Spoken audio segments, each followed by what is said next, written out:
Mahigit 6 na bilyong pisong halaga ng iligal na droga ang nasamsam na otoridad kasabay ng pagkakadiskubre sa isang shabu lab sa Valenzuela. Lumalabas sa investigasyon na pagmamayari ng isang foreign national ang naturang pagawaan. Si Nomer Corporal para sa detalye. Kasabay ng patuloy na kampanya ng pamahalaan kontra iligal na droga, nabisto ng otoridad, katuwang ang lokal na pamahalaan ng Valenzuela, ang isang shabu lab sa barangay Viente Reales sa Valenzuela City. Pasado alas 4 ng madaling araw ng linggo, February 22, nagsagawa ng bypass operation ng mga operatiba na nagresulta sa pagkakaaresto ng suspect na kinilala sa alias JP, 30 anyos residente ng Cubao, Quezon City, na kumpiska mula sa kanya ang tinatayang 3 milyong pisong halaga ng hininalang shabu. Sa sumunod na operasyon, nadiskubre ang isang shabu lab kung saan nasamsam ang mahigit 900 kilograms ng pinaghinalaang shabu na tinatayang aabot sa 6.1 billion pesos at 64 liters ng likidong pinaghinalaang shabu na nagkakalaga naman ng nasa 400,000 pesos.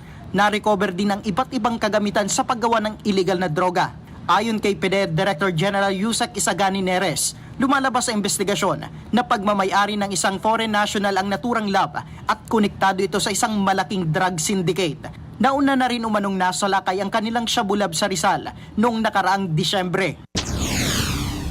So imagine, kung yun ay lumabas yung 900 kilos sa ating komunidad, ilang tao ang masisira, ilang pamilya ang masisira. Kaya it was, sabi natin, mabait ang mahal na Panginoon. Dagdag pa ng kalihim, simula pa noong Marso noong nakarang taon, nag-ooperate ang naturang laboratorio kung saan binabagsak nito ang mga shabu sa Metro Manila at binabiyay papuntang Visayas. Labis naman ang pasalamat ni Valenzuela City Mayor Wes Gatchalian sa pagkakabuwag ng naturang shabu lab sa kanilang lungsod, lalo pat isang barangay na lang ang kanilang tinatrabaho upang maging drug-free ang kanilang lungsod. And this is a clear example of a successful partnership within the national, local, and the barangay level. Kaya po natin na-apprehend ito ng mabilis po and very speedy. A couple of days lang, over the weekend lang, andito na po tayo releasing the information and the achievement of PDEA.